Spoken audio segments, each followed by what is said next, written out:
proclamation and the new acknowledgement of country. We gather today to duly and faithfully carry out our duties to the best of our judgment and ability for the advancement of this district and the benefit of all of our community and fellow citizens. An acknowledgement of country. The Coorong District Council members acknowledge and pay respect to the traditional custodians of the land and waters, the Nozonderi people, whose ancestral lands are on which we meet today. We acknowledge the deep feelings of attachment and relationship of Aboriginal people to country and pay our respects to the elders past and present. We also extend that respect to all First Nation people. Thank you, councillors. We have one apology. Councillor Yench's an apology. Item 1. Item 2, minute number 17320, an investigation of arrangements and benefits to the former mayor. There is a report. Is there a councillor wishing to prepare to move that way? That recommendation, Councillor Arthur. Councillor Qualman is the second. Councillor Arthur, you want to speak to it, or do we wish to? Not at this stage, Mr. Mayor. Bridget, do you want to go through where we're at and introduce Galpins to it, please? So first of all, I'll introduce Tim and Jana. For those of you who haven't met before, you would have seen them probably at presentations prior to this, and they've had a long relationship with council. This meeting came about because after the last motion of council, where there was a request by you to continue the investigation in terms of the use of fuel and credit cards and the travel by the previous mayor, we went back to Galpins to ask for the information so that we could compile a report for OP, and it was in those discussions, and as you'll see by the letter, that we came across the fact that there were some inaccuracies in that actual report. And so we thought it was important that we come to you as quickly as possible to alert you to that fact. So in terms of the time that's transpired, that final conversation was held on the Friday before last. We then spoke with you on the Monday in person.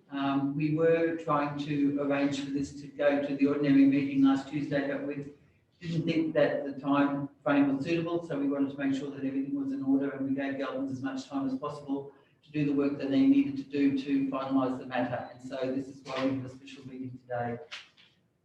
You have both of the documents that Galpins have sent us. One is the apology for the issue that transpired, and second is the amended report. So probably, Mayor, at this point it might be worthwhile for Tim or Jana to speak to their papers. If you may. Yes, thank you. Good afternoon, everybody, and thank you for allowing us to present to you today. I've presented to this this council on a few occasions now. I've had the pleasure of presenting on issues that I love and discussions that I love, whether that's been financial sustainability or the CWMS pricing or budget management. But today, regrettably, I'm here doing something that I don't enjoy doing, which is both appropriate and necessary, and that is to take ownership of and apologise for an error that's been made in the report that was presented to you at your August meeting.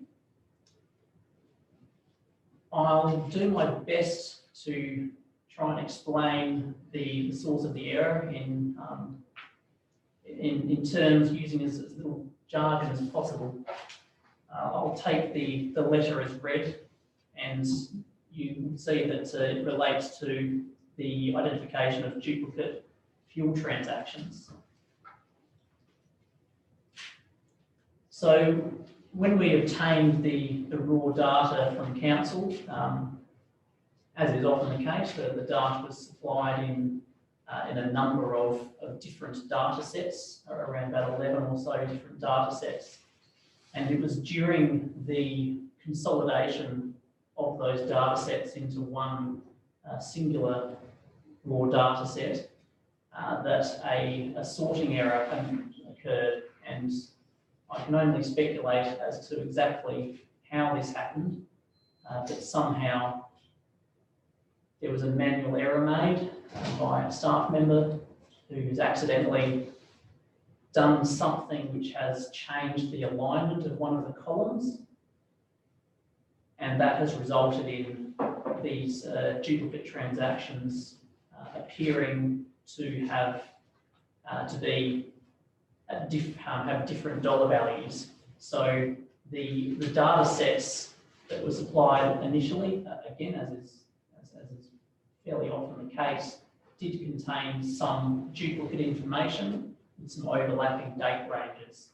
And one of the things that we do when we're cleansing the data is we look for duplicate transactions which might throw up false positives. And we look for a unique identifier for those transactions, something that will tell us that they're actually the same transaction. And for this particular data set, we were looking for a combination of the date and time stamp and dollar value. And unfortunately, because of the dollar value column was misaligned somehow or missorted somehow, those duplicate transactions didn't get filtered out in the raw data set, and as a result appeared as though they were potentially multiple transactions that were made at the same time, as indicated in the previous version of the report.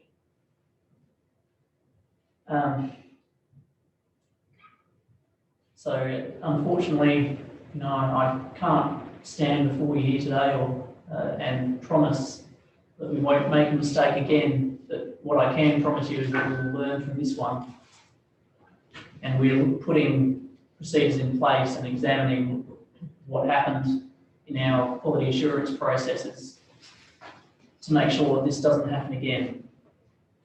So we're looking at how we better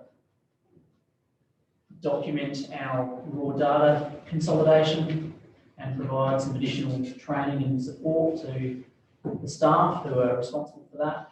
And we'll be looking at processes of quality review and how this could have been picked up earlier. And again, offer our unreserved apology to all of you in the room. And I'm very happy to take any questions or comments. Councillor Ling. Tim, your company, you spoke to this council back in 2019. You performed another similar investigation and came up with similar double purchases of fuel. Can you assure us that the previous investigation hasn't suffered the same problem? So what I can say is that we have an extremely low error rate in our data. This has never, to my knowledge, happened to us before. We do have actually very vigorous quality assurance that we do. I honestly believe this was an isolated incident. I have no reason to believe that it's happened previously, and it would have, I believe, come out and been discovered, as has been the case here at some point before now. So generally, again, when it comes to data and data analytics, we're very careful in our reporting and in our analysis of data not to draw any concrete conclusions from data analytics, because data is imperfect and it will never give you the answer or give you the conclusion. The best you can hope for out of a data exercise is to identify red flags or risks that might require some further information. And it's generally in that next step of investigating those red flags and going back to the evidence and having staff consider those items further, that you identify problems with the data, whether that might be false positives or, in this case, regrettably, a manual error on our end. So it would be very unusual that such an error wouldn't be picked up at some point in that subsequent investigation. But you can't say 100%. There's still that element of doubt, isn't there? Well, I'm not, This one was only picked up by accident by us. again, it was picked up in that next stage of investigation. So yes, I'm not sure that I could ever say 100%. I can certainly offer, well, in terms of the auditing standards, we offer what's called reasonable assurance, which is considered a very high but not absolute level of assurance, which is the best that anyone can offer. Councillor Roundtree. So with the original report, and you had listed dates and times, and the times were exactly the same, which I think where there was an issue because they were exactly the same time, but the amounts in the litres were different. So are those litres just not applicable to the date, or the whole transaction line of the litres is not applicable at all? So you've got date, exactly the same times, but then you've got unleaded litres, 25.44 litres, and then 48 litres on the same day. So are one of those transactions not correct, or are they just allocated to the wrong date? They're allocated to the wrong day. Right. So the That's transaction what's still happened, is exists. the dates, the transaction still exists. Okay, and the second part of my question then, where you've identified that there was still a dual purchase on the same day, some 17 minutes apart, for a total of 76 litres in a 55 litre vehicle, that one is, you are sure that that one is correct? Yes, so that one we trace right back to the raw data. And The you, and it original says it's for raw data. unleaded, in the same date, same time, but 17 minutes apart, using the same car. And we're sure that was correct? Right, okay, Yes. thank you. Councillor Taylor. Through you, Mayor. For the two transactions, the double transactions which Councillor Roundtree has just referred to, where it says location name, OTR BP Murray Bridge, that's definitely the identified location where the fill took place, rather than that is the department where it was charged to. So that comes direct from the fuel card data, and my understanding is it refers to the actual petrol station. Okay, because you do state somewhere in this report, I haven't written down exactly where, because I only just finished reading it before I arrived, that there's a suggestion that a transaction took place in Melbourne at the same time as a transaction in Adelaide. From my quick read, I thought that transaction in Melbourne was possibly head office, where it was a car parking charge, which was then actually, obviously Melbourne would appear on the statement, but it seemed to refer to the head office in Melbourne rather than a physical presence. So that would be something that would need to be confirmed. Okay, I'm just curious and also concerned that the location information is definitely tracked to the actual location where the charge took place, rather than where it appears on the credit card statement. It may have been charged back by the head office, for example. If the payment was made via a credit card in a terminal, it may have just directly gone back to the owners of the terminal, which then would be, let's say, in Melbourne. So can you assure me that, having now provided the final report kind of thing, that you would double check the final report just to eliminate any further inconsistencies like that? So, Happy to, we definitely double check that information and have copies of the statements that we do have. Yeah. And very confident that information is accurate. We just flagged that because when we were testing fuel and testing outside of the local council area, we were trying to align whether perhaps the fuel purchase was in line with a work-related trip. And it looks like on that day, there was a fuel purchase in Adelaide and then 2 credit card purchases, one in Adelaide and one in Melbourne. So we just flagged for context in that footnote that potentially it was for interstate travel. It could have been work-related. but we couldn't confirm that detail. But we're 100% confident with the detail of the transactions that we've reported. In terms of reflecting the information we have from the data, what I would say is that, and I suppose the theme of this report is really about documentation. It's the fact that we can look at the data and we can hypothesize about what some of these things might be telling us. But again, we can't draw an absolute conclusion without further supporting evidence. And this is where the theme of our recommendations really lies, is that there's a need at a local level to be better documenting the reasons behind these credit card and fuel purchases. And so if there are issues, as you're describing, with things being pinged to other locations, for example, that would be explainable in the context of some supporting documentation that justifies the transaction. I appreciate what you're saying, thank you. I found the actual incidents, which is page 15, where it says one series of transactions showed the former mayor was in Glenunga, Adelaide and Melbourne all on the same day. So I do appreciate you are referring to transactions rather than physical presence. However, you then add to it, this may have been in relation to interstate travel.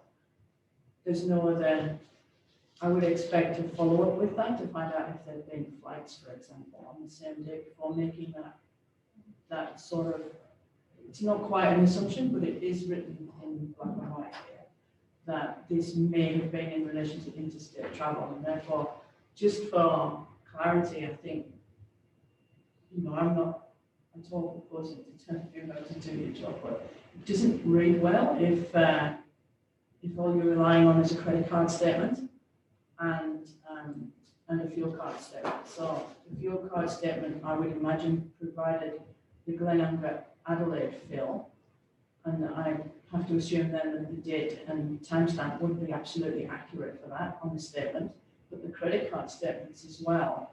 I've noticed in the past that some of the credit card statements that were printed online, for example, by the council, it's the actual date that the transaction was recorded on the statement, not the date of the actual transaction. So some of them have been a couple of days later. I know that you have been privy to a lot greater information and need more detail, but just that one stood out for me as a flag, a red flag, which is, to the data says as such, but the assumption on the back of it may not be that, without further information regarding the flight, for example, to Melbourne. Yes. There's another incident in here as well where the tap house is referred to at Melbourne. In looking at the other information available for that trip, it looks as though that is a stopover on the way to Canberra. And having looked up the information on the tap house in Melbourne, it's clear it's in the airport. But the detail of the transaction is therefore worrying because the tap house is as it suggests. So it would be nice to see some of the receipts as well, which give us more detail on some of the items which stand out a little bit more and therefore require further questions to dig into. But I do thank you for, however the error was picked up, I do thank you for actually bringing it to council's attention and making that work. Appreciate that. Councillor Roundtree. So one of the other things I looked at, I suppose it follows on from Councillor Taylor's, is those two double up transactions that are now confirmed as having happened, and the date, which was the 18th of August 17. So I had a look at the mayoral reports for that period to see where the mayor may have exited, may have been, and it was the 17th and 18th were two events here in Taylor Bend. So that's why I suppose also the question of, was that definitely on the run BP Murray Bridge, or could it have been on the run BP Taylor Bend, for instance? But if it's saying Murray Ridge, then that's what it is, but it doesn't fit with other things to cross-reference it. And the other thing I looked at is in your report, you talk about having done a comprehensive review. And I'm not sure what comprehensive means, because in looking at the months that were analysed, and there was some 39 transactions, there were 2 months looked at in 14, 2 in 15, 7 in 16, 2 months in 17 and 2 months in 18. And to me, a comprehensive review should have been probably more than 17% of the months and perhaps 50% of the months to really get a good picture. Because if you extrapolate that 236 transactions, 39 looked at, is 17% of number of entries that didn't have anything supporting it was 77%. You apply that 70% to the whole of those 236 transactions that you did look, that's 182. So you start to get a more worrisome picture. But if you looked at perhaps 50% of those months, it may have watered that down and you would have a different percentage. So I think when I read comprehensive review, I didn't actually look at how many months were considered, but I was a bit disheartened to see it was probably only such a small amount, and that perhaps 50% at least of that time period should have been looked at. Because it's not, I mean, I've looked at it myself now on this, so it's all there to have a look at. So I just think comprehensive, the use of the word comprehensive was probably maybe a bit of an overstretch. That's a good point. I would just note that we use statistical sampling methodology, so we went from a 95% confidence interval to 10% standard error in our sampling methodology. But Which is certainly noted about comprehensive. certainly it's a statistically very significant sample. Provides a very, very high degree of statistical confidence in the results. So just different ways of doing it statistically. Okay, thank you. Any more questions?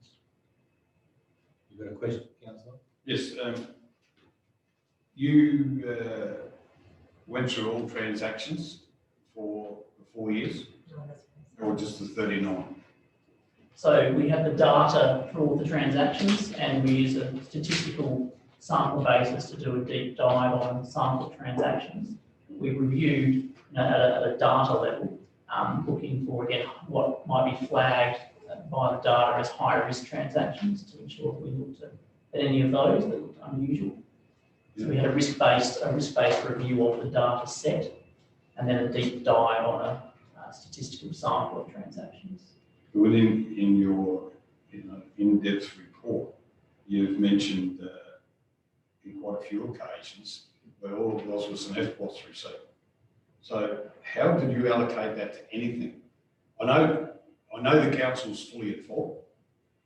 I acknowledge that, because our means of justifying this is non-existent, because there's no way anyone's credit card or expenses should have been paid without a tax invoice or whatever.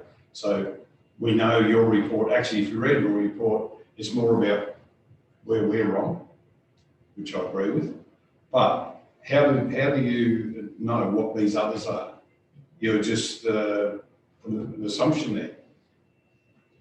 I think where we haven't had sufficient documentation, we've pointed that out and made a point of it in the report. And I think ultimately that is the theme of many of our recommendations, is that there hasn't been a sufficient evidence trail. So we haven't been able to confirm the appropriateness of some of these transactions. Does it surprise you that the number of transactions actually on the fuel card and the credit card for fuel? Would you say, if you was auditing a normal council like ours, that would be a little bit over the top? I would say it's highly variable between councils. There's a number of councils which have a real preference towards credit card purchasing because of the efficiencies that it lends. It's equally with fuel cards. It's difficult to make an apples for apples comparison between other councils. It's really about what's appropriate in the circumstances for your council, and there's a degree to which that decision is around what's your risk tolerance Personally, if you have I believe that if you have a credit card system which has strong controls and is actively monitored and managed, it can be a lower risk method of procurement compared to some of the more traditional forms.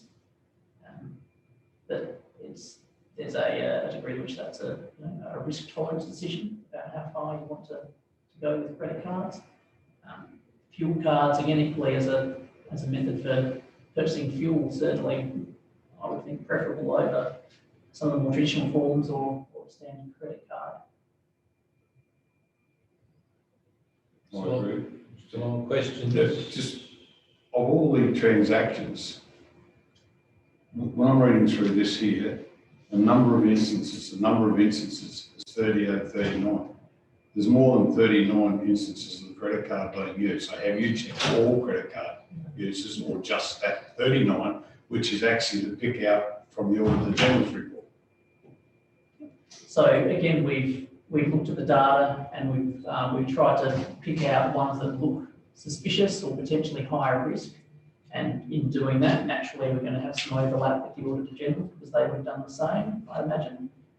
And we've also applied a statistical sample size, so we've included some other sort of random samples as well within that. But it's not 100% sample, no. And it's not all the transactions. No. Okay. Councillors Taylor and Roundtree, then we must be probably getting close to bringing it back into. Through your motions, Yes, just go to Councillor Taylor. through your motions, page 14. The table which you have here for BP fuel card, Caltex fuel card, credit card transactions, just referred to fuel, but is that the complete 4 year? So 246 transactions on the BP fuel card, is that for the 4 years? Is that in total? Yep. So the credit card transactions where it says 29, is that just credit card transactions which are listed as a fuel station? So there's no way to actually work out whether that 1,300 was fuel or other. Is that correct? Or We reviewed if we review the invoices, they would, with the tax invoices, they might have further detail about those transactions. This table here is summarising the data, and we've analysed the credit card transactions that were made at petrol stations, BP, Caltex, and the like. okay, but the fuel card transactions themselves, so they what, $16,500 worth approximately. When it says fuel card, that would definitely be fuel. There could be no ambiguity. It couldn't be anything else. Is that correct? That's my understanding. Thank you. I'm going to go to Councillor Bland, sorry. Look, just a question, because I think it leaves some open-ended statements in it that is around, as Councillor has referred to before, Councillor has referred to places like the Tap House.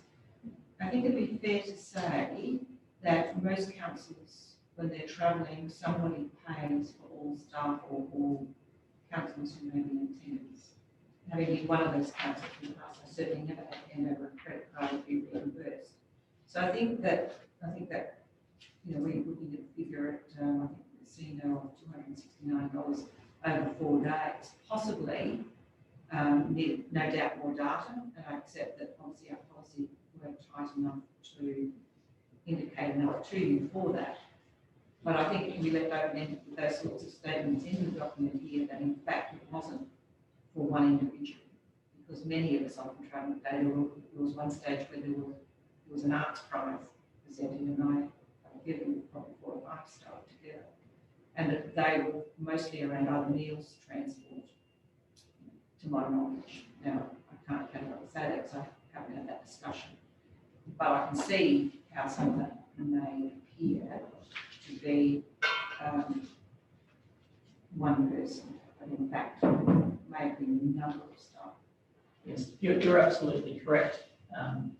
Which again, it really all comes back to the documentation. So ordinarily, when that happens, there would be supporting evidence kept there would be a receipt, there would generally be some sort of notation to say this was travel for this event or this function, and this invoice represents me was for these four.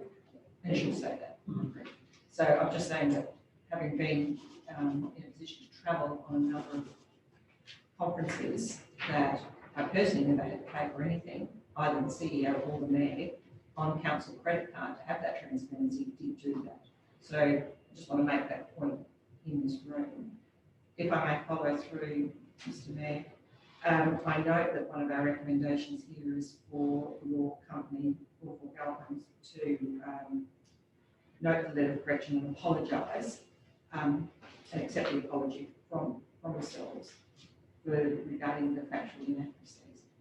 I think my concern is that whether that will also extend to a letter to the ex-men in relation to those specific inaccuracies.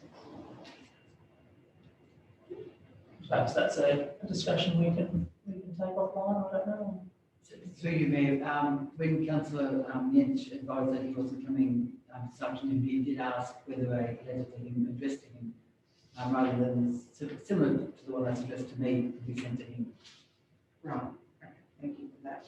I just think that it leaves an open-ended gap. He's not here to receive as a personal one, and I think individuals that are under investigation, if there is something like this, they should be punished. Certainly, I was certainly hoping. Councillor, this meeting was designed around his concurrence to be here along with the others. Unfortunately, could be. And well, in that case, I think maybe that could be extended. So that'll be dealt with. Thank you. Councillor Roundtree, I'm probably near the end of my question time. Does any of this prohibit the continuation of still looking into those items in the motion? Are we still proceeding? Well, we are, because the minister stands. Right, okay. And secondly, when is it common when there is a fuel card for a BP and a fuel card for a Caltex to then use your credit card to purchase fuel? Is that something that is normal? I thought you sort of touched on it before, but I wasn't clear. If you've got those fuel cards, is it not that you should be using those if you go to buy fuel at one of those places? Like, I don't understand. Or is it appropriate to use a credit card instead? I'm not sure. The people that can answer that aren't here. So through you, Mayor. Probably at the time when these transactions happened in 2014, 15, 16, that may have been common practice at the time. It's certainly not common practice now. So for everyone's information, the presiding member did have I was given a credit card. People famously know I didn't ever use it, forgot the PIN number, and I've handed back in. And the council car, the mayoral car, was returned some months ago. So I would, if I wish to, claim travelling like any of you do through reimbursements. So that in terms of addressing some of the issues around problems this has created, they sort of evaporate from where I sit in this job at the moment because I don't have access to them anymore. Have we got any more questions? Just one quickly. Yes, Councillor. Sorry, Lang, yes. No, Sorry. it's you, sorry. Just a quickie. Page 11, you've made a recommendation that ensuring that detailed tax invoices are obtained. Number of us have businesses. We know detailed tax invoices aren't required under $1,000, unless it's changed. How do you suggest, I know how I used to do it, itemise what one figure represents on a tax invoice, but a company isn't required to itemise amounts under $1,000. So with any of these, I think there's a responsibility on the card holder to try and obtain as much evidence as they can from the supplier. It's certainly good practice to request a detailed tax invoice, and in my experience, the majority of suppliers are reasonably happy to provide something additional over and above their standard. If that's not the case, then it would be a matter of recording that additional detail in some other form that is then attached to the invoice. So that might be a signed certification essentially from the card holder that breaks down and justifies the expense, and then that can then be be tested for reasonableness by the review of the credit card. I'm going to have one last question from Councillor Taylor. Through you, President, as the council is not a company, can the CEO confirm that all transactions require a tax invoice and description? I can confirm that. And if on occasion there may be one missing, then we will contact the trader to get one, or then stat deck from a staff member. But you'll remember that the policy around credit cards was tightened up earlier this year. There being no more questions, councillors, as we can reiterate formal debate.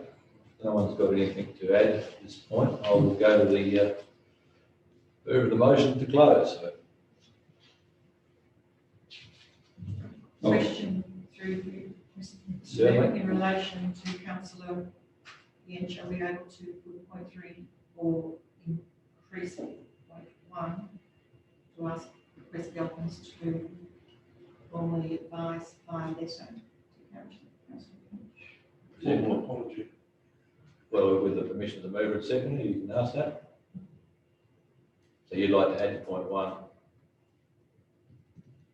including a... In relation to factual inaccuracies, and a letter be sent to council acknowledging by governments. I'm looking at the mover and seconder. To be quite honest with you, I don't think that is relevant at this stage. That should be a decision for governments to make, whether they send the letter of apology to the previous mayor. It's not a decision that we can make on behalf of governments, in my opinion. I don't know how you think about that, Tim, but we would be directing you to send a letter of apology. And I don't think we have the power to do that. Qualify that it was that we request governments to send it. We're not advising or telling them they must, we're requesting. As a council, I think given that we employed governments to do this, I think we have a right. As councillor, I think the movers aren't happy, but it doesn't mean that you can't move a motion on this one, and this one's complete. I think where I'm sitting.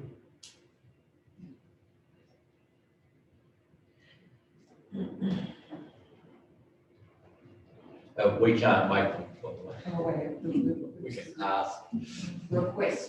we can request. You can We ask. request them not to charge us for doing it. So, You can make a motion, councillor. what do you follow the chair there, Tim? He's in the chair, right, so, I'll take that on notice, councillor. There's nothing else, councillor, after you've closed the debate. I wish to close the debate. Thank you. Unfortunately, this has happened. Fortunately, part of what was proposed has been found before it goes to the Office of Public Integrity. So that is one bonus, if there is a bonus towards it. So the sooner the whole thing is over and done with, goes to the Office of Public Integrity and is finished, the better off everybody will be. Thank you. Any councillors? Councillor says that the minute as it originally was there, for the recommendation, I will put the motion. All those in favour? Those against, that's carried unanimously. Councillor Glenn, you've got the right words for this motion. Yes, that council request governments to provide an apology in relation to the factual inaccuracies to councillor Lynch. No, to councillor Lynch.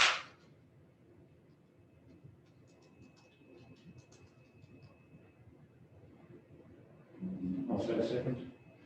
Seconded councillor Ling. So the motion is that council request government to provide a letter of apology in relation to factual inaccuracies. That's, we take that for 2 governments. Right.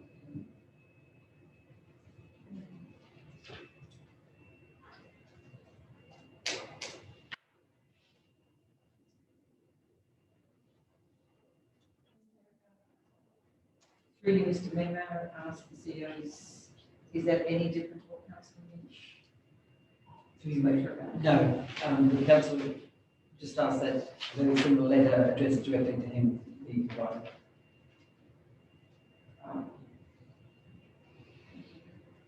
Councillor Taylor, you had your hand up. Through you, Mayor, I'm not keen on a letter going individually to Councillor Yash. The Galpins are here. I think their very presence shows this council how gravely they've taken this error. And they've provided a comprehensive document here which includes a comprehensive apology. Thank you. Okay. Any other speakers for and against the motion? Councillor Roundtree.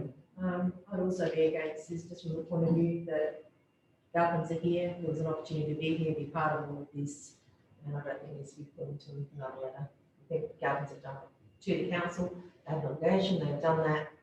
It's done. Will the councillor wish to speak for or against it? Councillor Hill and Councillor Arthur. I'm actually in two minds about this because the request to investigate this came from council.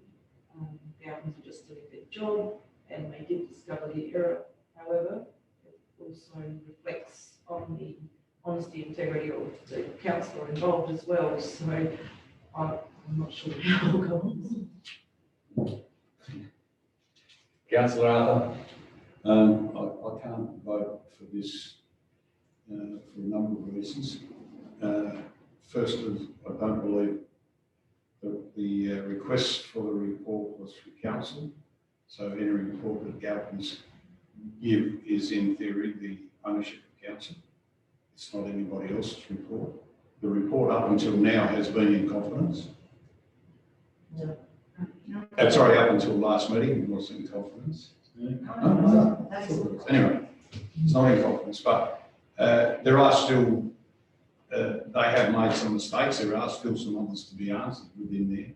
And I think it's up to Galpins if they, in good business sense, would send the apology themselves. I don't think, they should take notice of us. And I would have thought that being an organisation like that, they would be man enough or woman enough, now you've got to say, I suppose, to admit the mistakes and pass the mistakes on that they made to Councillor Yench in the letter of apology. Anyone else? Councillor Coleman. Thank you, Mr. Mayor. Yeah, I think just taking all this in, government should send a letter of apology as from their business, nothing to do with council. You're going to close debate, Councillor Land. Thank you, Mr. Mayor. So before you do that, I'm going to indicate why I'm going to support the motion because it does say a request. Through you, Mr. Mayor, I would like to just close this debate on this letter. All of the issues related here have not been in confidence. This has been out in the general public, in the arena, with a reasonable amount of airplay, whichever media you would like to call it. Now, while this may seem to be a small correction, and I acknowledge that it probably is going to have a long way to go, while this remains in the media, I think also in the media, and back to Councillor Yench, some form of apology should go, if not from us. We've allowed this to go out of confidence at our choice. So therefore, I think having a letter go to Councillor Yench is part of our request. It should be a part of our request to ask us to do. For no other reason, if not to allow some feelings in relation to a number of items, not necessarily all of them, and it does not indicate all of them. In relation to factual inaccuracies, nothing more. Thank you. Right up, councillors. It is as it's read that the council requests government to provide a letter of apology in relation to the factual inaccuracies to Councillor Yench. I'm going to put the motion. All those in favour? Voting for the motion at this stage is Councillors Lang, Bland, Hill and Sims. Those voting against the motion is Councillors Taylor, Roundtree, Arthur and Coleman. The vote is tied, councillors. Is there any other items of business around this subject?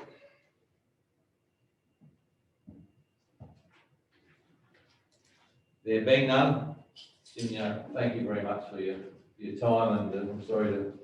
So, Thank you very I'm much. sorry about to come, we're glad to come, but I'm sorry under these circumstances, but thank you for your forthright description of the issue. I really do appreciate you allowing us to be here and apologise in person. Thank you very much. And with that, I declare the meeting closed at 2:46.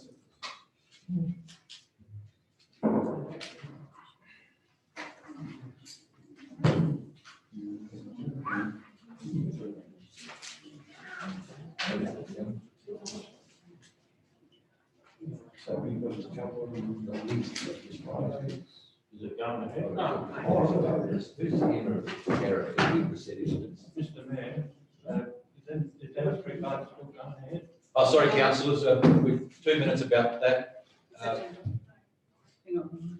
Will you stop the thing, the video recording, please? Get Sean. Yeah.